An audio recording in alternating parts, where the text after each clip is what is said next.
ဆက်လက်ပြီးတော့ဒီမှာကကျွန်တော်တကယ်ချင်း99ဖြစ်ပါတယ်ဟုတ်ပါတယ်ခဏမှတော့ထွက်မယ်ခဏမှနောက်ကညနေပေါ်ပေါ်တော့ပါလိမ့်မယ်ကျွန်တော်ဒီသချင်းကိုကျွန်တော်ရဲလေးကိုအားချင်းကုညီတောင်းပြီးဆက်ခိုင်းတဲ့သချင်းလေးပါအဲ့အတွက်ရဲလေး thank you ပါသချင်းရဲ့နာမည်ကကိုရက်ကောလက်လို့အမည်ပေးထားပါတယ်ကျွန်တော်ဖြည့်ဆည်းပေးပါဦး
撇下在那的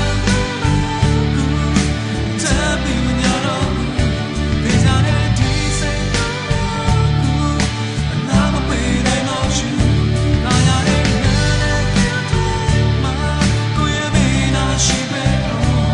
只能有几杯吧我孤绝过了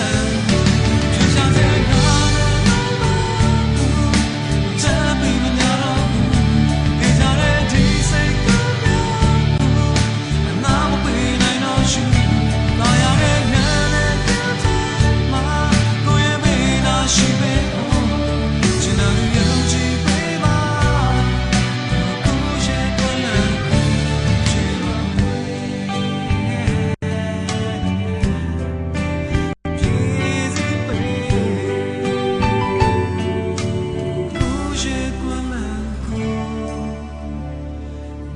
ဖြစ်